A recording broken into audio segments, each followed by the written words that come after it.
जय हिंद, नमस्कार साथियों। मैं प्रवीण कश्यप और आप देख रहे हैं एग्जाम सफ़र। साथियों, आगे हम लोग करने वाले शैक्षिक नेतृत्व की आवश्यकता, नीड्स ऑफ एजुकेशनल लीडरशिप। वर्तमान युग में शिक्षा का विशेष स्थान है। दिन प्रतिदिन शैक्षिक संस्थानों की संख्या में बढ़ोतरी होती जा रही है। इन्हें ठीक प्रकार से चलाने और उद्देश्यों की प्राप्ति हेतु उचित शिक्षा नेतृत्व की आवश्यकता पड़ती है। अतः निम्न रूपों में शैक्षिक नेतृत्व की आवश्यकता होती है। ठीक है साथियों, जो नए लोग हैं उनको एक बार बता देते हैं। जो आपका पेपर है विद्यालय प्रबंधन एवं नेतृत्व बीएड 3rd सेमेस्टर, तो उसकी ये क्लास आपकी चल रही है। तो यहाँ पर आपको डेली अब शाम को 8 बजे कंटिन्यू क्लासें मिला करेंगी। तो आइए आगे हम लोग करते हैं।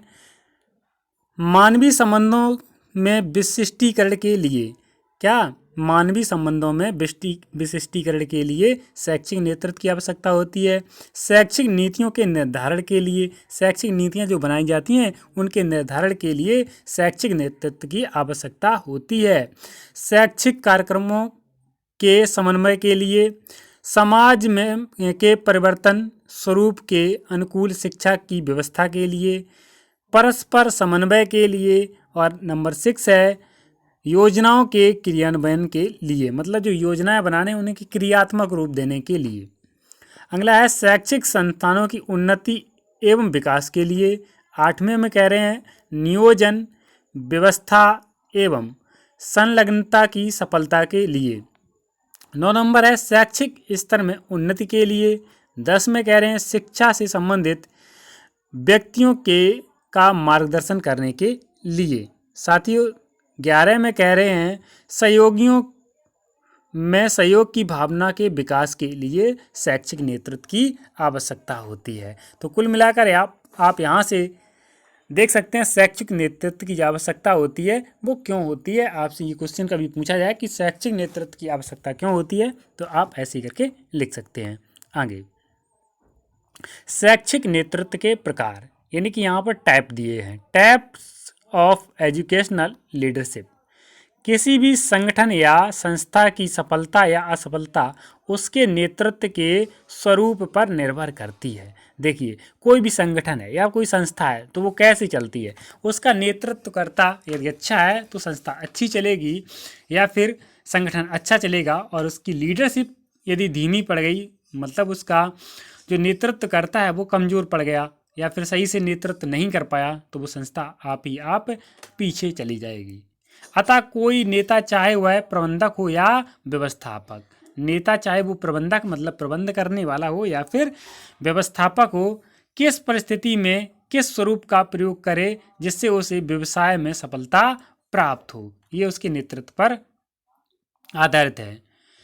किम्बल यंग के अनुसार नेतृत्व के प्रकार, ये भी कभी कभी पूछ दिए जाते हैं कि किम्बल यंग के अनुसार नेतृत्व कितने प्रकार के होते हैं। तो किम्बल यंग के अनुसार नेतृत्व के प्रकार ये आपके कितने दिए गए हैं, ये आपके दिए हैं 1 2 3 4 5 6 7, ये आपके कितने दिए गए हैं, 7 पार्ट दिए। कौन है, राजनीतिक नेतृत्व, ठीक है, राजनीति करनी है तो राजनीतिक नेतृत्व होना चाहिए। प्रजातांत्रिक नेतृत्व, नौकरशाही नेतृत्व, कूटनीतिज्ञ नेतृत्व, सुधारवादी नेतृत्व, और आपका निर्वाधवादी नेतृत्व, और लास्ट है अभिप्रेरणात्मक नेतृत्व। ये सारे आपके नेतृत्व के प्रकार हैं। तो आइए इन्हीं के आधार पर इन्हें नेतृत्व के स्वरूप का वर्णन किया है। तो नंबर 1 है आपका राजनीतिक नेतृत्व, पॉलिटिकल लीडरशिप। जैसा कि नाम से ही स्पष्ट है कि इसका स्वरूप नेता केंद्रित होता है। भाई राजनीतिक है तो नेता केंद्रित होगा, तो इसका स्वरूप जो है वो कैसा होता है, नेता केंद्रित होता है। आप अपने याद करने के लिए भी शब्दों का चयन कर सकते हैं कि राजनीतिक है तो राजनीति के बारे में बताना है। और नेता सभी तरह के अधिकार अपने पास सुरक्षित रखता है, वह स्वयं निर्णय लेता है व उन्हें क्रियान्वित करने के लिए अनुयायियों को आदेश देता है। जो उसके अनुयायी होते हैं ना, उन्हें आदेश देता है कि वे उसके आदेश का पालन करें। इस स्वरूप में कर्मचारी या अनुयायी प्रायः असुरक्षित रहते हैं। क्या असुरक्षित रहते, वो अपने मन से नहीं चल सकते हैं, अपने हिसाब से किसी को लीड नहीं कर सकते, जैसा नेता कहेगा वैसे ही उन्हें काम करना रहता है। निर्णय की जानकारी के लिए भी नेता पर आश्रित होते हैं कि कैसे निर्णय लेना है, वो इस चीज़ के लिए नेता पर ही आश्रित रहते हैं। तो यहाँ पर खत्म होगा। अच्छा, प्रजातांत्रिक नेतृत्व, यह राजनीतिक स्वरूप से बिल्कुल अलग, कैसा है, ये राजनीतिक स्वरूप से अलग है, प्रजातांत्रिक है ना, अलग। यह एक आधुनिक स्वरूप है, इसमें नेता अपने अधिकारों का विवेकेंद्रीकरण करता है तथा नीतियों को अपने सभी अनुयायियों को बताकर उनसे विचार विमर्श का निर्णय लेता है। प्रजातांत्रिक में मतलब क्या है कि प्रजा के लिए कौन सी पॉलिसी अच्छी रहेगी, तो पहले जो उसके पास पड़ोस के लोग जो होते हैं नेता के, उनके सामने ये अपनी बातें रखता है कि इस चीज़ को हमें लागू करना और कैसे लागू कर दिया जाए। ठीक है। अधिकारों के विकेंद्रीकरण के से नेता के अनुयायी से पूर्ण सहयोग एवं पूर्ण विश्वास प्राप्त होता है। ठीक है, वो इसके बारे में पूर्ण जानकारी देते हैं। इसके सभी अनुयायी एक सामाजिक इकाई में अपनी योग्यता का प्रदर्शन करते हैं। इसके पहले ये सभी उसकी आवश्यकताओं एवं सुविधाओं का पूर्ण ध्यान रखते हैं कि क्या क्या ज़रूरतें पड़ेंगी, क्या क्या सावधानियां रखनी पड़ेंगी। यह स्वरूप आजकल ज़्यादा लोकप्रिय हो रहा है क्योंकि यह प्रजातंत्र की भावना से ओतप्रोत है, मतलब प्रजातंत्र की भावना इसमें पूरी रूप से छुपी हुई है। अगला है नौकरशाही नेतृत्व। ठीक है, अब देखिए, इस नेतृत्व के अंदर नियम कानून होते हैं। क्या होते हैं? नौकरशाही में क्या होंगे? नियम होंगे भाई, तथा लोगों के बीच इन नियमों को सख्ती से पालन कराया जाता है। अब नौकरशाही, किसी के नौकर हो गए तो भैया पोंछा लगाने पड़ेगा, तो नियम तो सख्ती से पालन करना होगा। ऐसा थोड़ी नहीं कि जाओ बेड पे बैठ जाओ, शाम को पेमेंट हो जाएगा, ऐसा नहीं होगा। इस तरह का नेतृत्व एकात्मक तथा समूहों के बीच सामान्यता प्रयोग में लाया जाता है। इस तरह का नेतृत्व कई विभागों से सफलतापूर्वक चल रहा है। ऐसा नेतृत्व क्या है? कई विभागों में सफलतापूर्वक चल रहा है। कौन सा वाला? नौकरशाही नेतृत्व। अगला नेतृत्व जो है वो साथियों कौन सा है आपका? कूटनीतिज्ञ नेतृत्व। इस तरह के नेतृत्व में नेता जन्मजात होते हैं। क्या? कूटनीतिज्ञ में क्या होते हैं? नेता जो होते हैं वो जन्मजात होते हैं तथा यह अपने कार्य का संचालन कुशलतापूर्वक करते हैं। वे बहुत सरलता से नेतृत्व करते हैं। क्या? वो बहुत सरलता से नेतृत्व करते हैं, क्योंकि भैया पैदाइशी नेता हैं, और जब कोई जन्म से ही नेता होता है तो भैया उसको राजनीति तो फिर बचपन से ही मिली है विरासत में। लेकिन समय आने पर शत्रुओं के साथ कठोरता से भी व्यवहार करते हैं। क्या? देखो, वैसे कैसे होते हैं? सरल स्वभाव के होते हैं, लेकिन समय आ जाए तो जो उनके शत्रु होते हैं उनसे कठोरता से भी वो पेश आते हैं, व्यवहार करते हैं। अधिकतर वे दुश्मनों को मनाने में सफल हो जाते हैं। दुश्मन जो होते हैं उन्हें कुछ ना कुछ लालच दे देते हैं, मना लेते हैं, और नहीं मानता भैया फिर तो ख़त्म करना है। तथा वे कोशिश करते हैं कि शत्रुओं को अपनी बातों से लोहा मनवा लें तथा उनकी सहमति से कार्य करें। ठीक है। अगला है सुधारवादी नेतृत्व। इसमें नेतृत्व इस प्रकार किया जाता है जिससे किसी भी संस्था समाज से सुधार किया जा सके। क्या कह रहे? इसमें नेतृत्व इस प्रकार किया जाता है जिससे किसी भी संस्था समाज में सुधार किया जा सकते। किसमें? सुधारवादी में सुधार ही करना होगा। जैसे महाविद्यालय में प्रधानाचार्य तथा विद्यालय में प्रधानाध्यापक का पद इस प्रकार का हो जो अध्यापकों, कर्मचारियों तथा छात्रों को प्रभावित करता हो। कैसे करता हो? या फिर करते हो। इनका पथ प्रदर्शन करते हैं तथा सुधार की तरफ अग्रसर करते हैं। क्या करते हैं? इन लोगों का काम क्या होता है? कोई शिक्षक को कोई चीज़ नहीं आती उसको सुधार कीजिए, बच्चों को समझाना होता है कि भाई बेटा पढ़ोगे तो अच्छे बनोगे। अगला निर्वाधवादी नेतृत्व। यह नेतृत्व का वह स्वरूप है जिसके अंतर्गत अनुयायियों को उसके स्वयं के भरोसे छोड़ दिया जाता है। जो अनुयायी होते हैं उन्हें स्वयं के भरोसे छोड़ दिया, जाओ जैसा करोगे सही करोगे। तो अनुयायी स्वयं लक्ष्य निर्धारित करते हैं तथा उससे संबंधित निर्णय लेते हैं। जो पॉलिसी है उससे संबंधित वो स्वयं निर्णय लेंगे, कोई उनको लीड करने वाला नहीं, मतलब कोई उनका नेतृत्व करने वाला नहीं है, कोई उन्हें बताने वाला नहीं है। वो अपने हिसाब से पॉलिसी के अनुरूप कार्य करेंगे। नेता मात्र संपर्क कड़ी है। दूसरे शब्दों में हम कह सकते हैं कि नेता केवल मध्यस्थ तथा समन्वयक का कार्य करता है। ठीक है, मध्यस्थ होता है, मतलब बीच में होता है कि उसके लिए हमें कार्य करना है, लेकिन कैसे करना है वो स्वयं देखना है। इस प्रकार के नेतृत्व के स्वरूप का उपयोग तभी होना चाहिए जब अनुयायी योग्य एवं अनुभवी हो। कैसे हो? अनुयायी योग्य होने चाहिए, और कैसे होने चाहिए? अनुभवशील होने चाहिए। उन्हें इस चीज़ की जानकारी तो होनी चाहिए।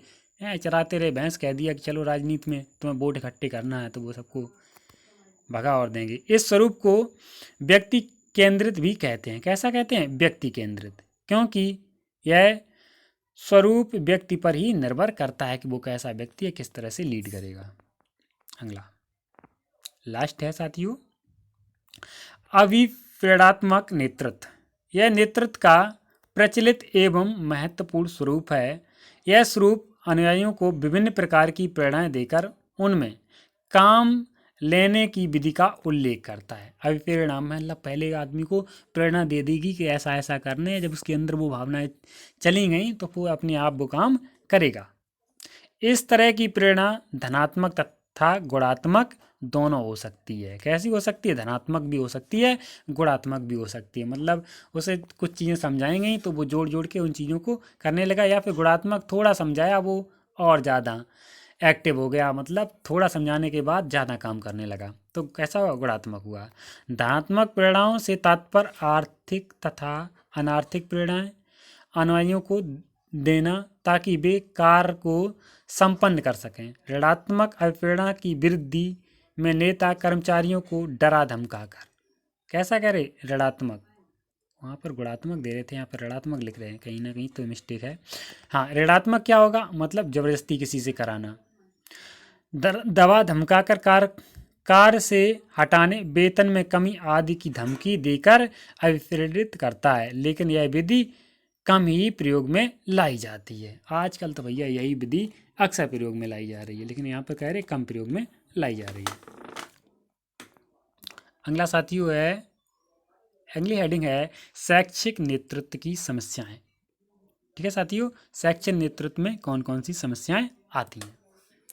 Problems of educational leadership.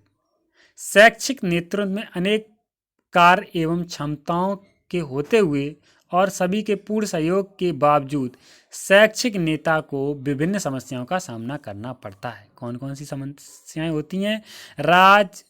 शैक्षिक नीतियों का अभाव। ठीक है, नंबर 1। आगे साथियों नंबर 2 में क्या कह रहे हैं? राष्ट्रीय शैक्षिक नीतियों का अभाव। तीसरे में कह रहे हैं राजनीतिक दबाव। ठीक है, राजनीतिक दबाव भी होता है, शैक्षिक नेतृत्व की समस्याओं में यही होता है। छात्रों की अपने अधिकारों के प्रति जागरूकता, शिक्षा अधिकारों का दबाव, शिक्षकों को केवल अपने अधिकारों के प्रति अधिक जागरूक होना, मनोवैज्ञानिक ज्ञान का अभाव, शैक्षिक नेता की में संस्थागत नियोजन के ज्ञान का अभाव, और आपका 11वां है धन की अपव्ययता, और लास्ट है संसाधनों का अभाव। आगे हेडिंग है शैक्षिक नेतृत्व के महत्व। आइए हम लोग देखते हैं शैक्षिक नेतृत्व के महत्व। यह सर्वविदित है, मतलब सबको पता है कि महात्मा गांधी जैसे महान नेताओं ने देश में ही नहीं विदेश में भी स्वतंत्रता के लिए आंदोलन किया। इसके फलस्वरूप भारत सन 1947 में आज़ाद हो गया। श्री जयप्रकाश अग्रवाल का सन 1970 में सत्ता परिवर्तन में विशेष योगदान रहा। देश के विकास के लिए उन्होंने भारत की जनता को प्रोत्साहित किया। इसी तरह अनेक नेता रहे जिन्होंने अपने कुशल नेतृत्व से देश के इतिहास को बदल दिया। इससे सिद्ध होता है कि नेतृत्व क्यों आवश्यक है। अब अगर ये अच्छे नेतृत्व करता ना होते तो ये सब हो पाता? आप कहते बिल्कुल नहीं हो पाता। तो इसलिए हम लोग अब कह सकते हैं कि नेतृत्व क्यों आवश्यक है। तो समझ गए होंगे आप लोग। शैक्षिक नेतृत्व महत्व को निम्न बिंदुओं से के आधार पर देख सकते हैं। कौन कौन से? सामूहिक कार्य के संचालन हेतु। शैक्षिक नेतृत्व में क्या होता है कि शैक्षिक नेतृत्व सही है तो सामूहिक कार्यों के संचालन में देखा जा सकता है। जैसे नेता यदि समूह का संचालन सफलतापूर्वक ना करे तो समूह व्यवस्थित नहीं रह जाएगा। ठीक है, ऐसे समूह द्वारा की जाने वाली क्रियाएं कभी भी उद्देश्य की सफलता की ओर नहीं ले जा सकती। कुशल नेतृत्व ही उन्हें एकता रूपी धागे में बांधता है। अगर नेतृत्व अच्छा है तो लोग बंधे रहेंगे, और नेतृत्वकर्ता अगर ढीला है तो फिर लोग बिखर जाएंगे। अतः किसी भी संस्था एवं संगठन में कर्मचारियों के निर्धारित लक्ष्यों की प्राप्ति हेतु कुशल संचालन आवश्यक है, जिससे एक कुशल नेता ही कर सकता है। कुशल नेता मीन्स मतलब परफेक्ट नेता। अगला, सहयोग प्राप्त करने की आधारशिला। नेतृत्व समूह के विभिन्न व्यक्तियों के मध्य सहयोग बनाए रखता है, क्योंकि नेता को अपने अनुयायियों द्वारा पूर्ण सहयोग प्राप्त होता है। वह अपने अनुयायियों में असंतोष पनपने नहीं देता, इसके बीच किसी भी तरह का मनमुटाव नहीं होने देता। अगली हेडिंग है साथियों, समन्वय की भावना के पनपने हेतु। समन्वय की भावना के पनपने हेतु नेतृत्व एक प्रकार से संगठनात्मक व्यवहार का सुधारक है तथा अपने लक्ष्यों की प्राप्ति हेतु सबके साथ समन्वय करता है। इसकी तुलना विद्युत शक्ति यंत्र के रूप में की जाती है। जिस प्रकार विद्युत शक्ति प्रवाह से यंत्र एकीकृत होकर कार्य करते हैं, उसी प्रकार नेतृत्व से अनुयायी समन्वय की भावना से ओतप्रोत होकर मिलजुल कर कार्य करते हैं तथा समान लक्ष्य की ओर अग्रसर होते हैं। अगर लीडरशिप अच्छी है मतलब तो लोगों को जैसा समझा दिया वैसे ही सभी कार्य करेंगे कि बेटा ऐसे ऐसे करना है।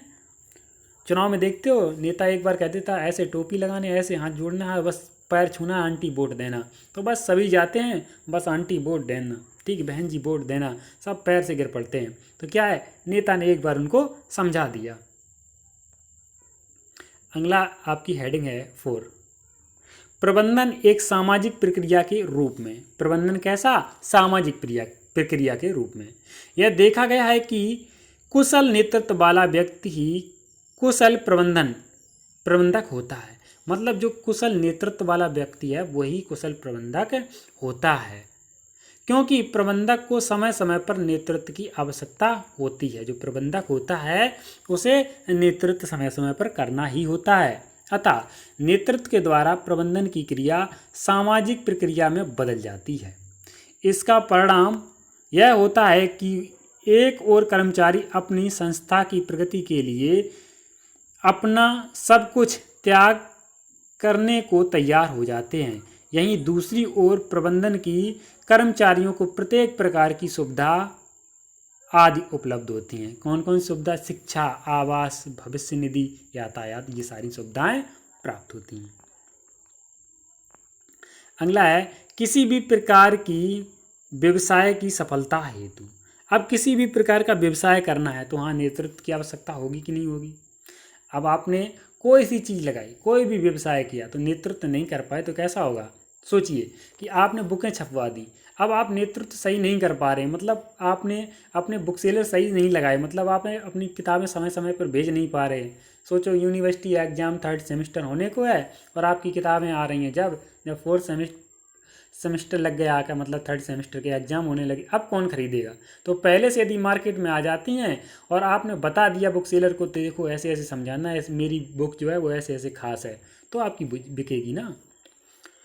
किसी भी प्रकार के व्यवसाय की सफलता हेतु, किसी भी व्यवसाय की सफलता या असफलता उसके नेतृत्व पर निर्भर करती है। कोई भी व्यवसाय हो, यदि उसका नेतृत्व अच्छा है तो संस्था उन्नत करेगी। दूसरे शब्दों में कह सकते हैं कि कुशल नेतृत्व ही सफलता की कुंजी है। बिल्कुल, बहुत अच्छी बात कह दी। कुशल नेतृत्व का है सफलता की कुंजी है। अधिकांश विद्वानों ने संगठन की सफलता का कारण वहाँ का अकुशल नेतृत्व माना है। क्या विभिन्न विद्वानों ने संगठन की असफलता का कारण वहाँ का अकुशल नेतृत्व माना है। ये बात सही भी है कि अगर नेतृत्व आपका सही नहीं है तो आप असफल 100% होने वाले हैं। अधिकांश विद्वानों ने हो चुका है। इस अकुशल नेतृत्व के अंतर्गत तालाबंदी, व्यर्थ की हड़ताल, द्वेष भाव, झगड़े आदि शामिल हैं। अगर नेतृत्व अच्छा नहीं है तो क्या होंगे? अकुशल नेतृत्व के अंतर्गत क्या आएगी? तालाबंदी आएगी। नेतृत्व सही नहीं है तो पता लगे रोज रोज कार्य बंद हो जाता है। व्यर्थ की हड़तालें होती हैं, फालतू की हड़तालें हो जाती हैं, ठीक है। द्वेष भाव मतलब आपस में द्वेष भाव हो जाता है, झगड़ने लगते हैं लोग, ये सारी चीज़ें होंगी।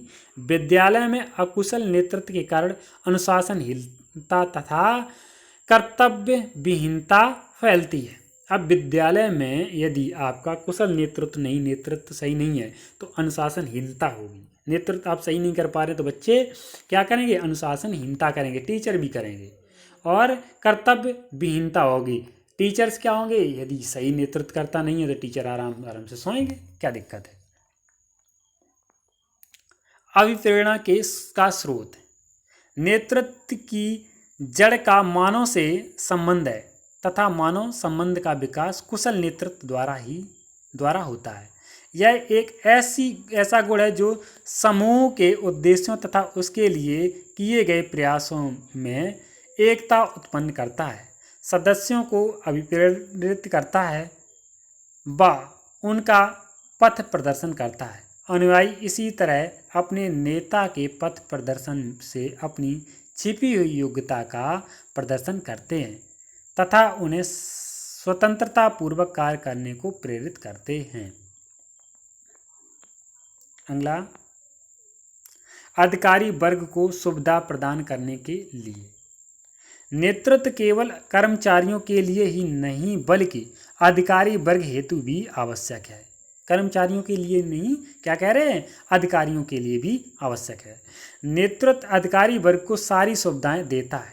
यदि नेता अच्छा हो तो उसके अनुयायी भी कुशलतापूर्वक कार्य करेंगे। क्या? नेता यदि अच्छा है तो उसके अनुयायी क्या करेंगे? कुशलतापूर्वक जो है वो कार्य करेंगे। और नेता ही खराब है तो उसके अनुयायी का कुशलतापूर्वक करेंगे, वो भी लूट मचाएंगे। अन्य महत्व, लास्ट है अन्य महत्व, अदर इम्पोर्टेंस। शैक्षिक नेतृत्व के कुछ महत्व और भी हैं जो इस प्रकार हैं।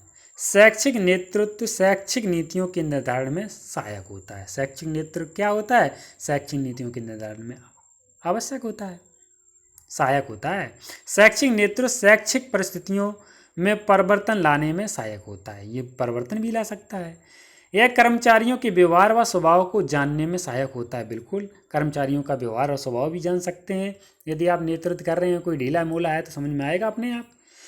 नंबर 4 कह रहे हैं वह शैक्षिक क्रियाओं के समन्वय स्थापित करने में सहायक होता है। 5 नंबर में कह रहे हैं इसके द्वारा, 5 नंबर में क्या कह रहे हैं? चलो ऊपर कर देते हैं।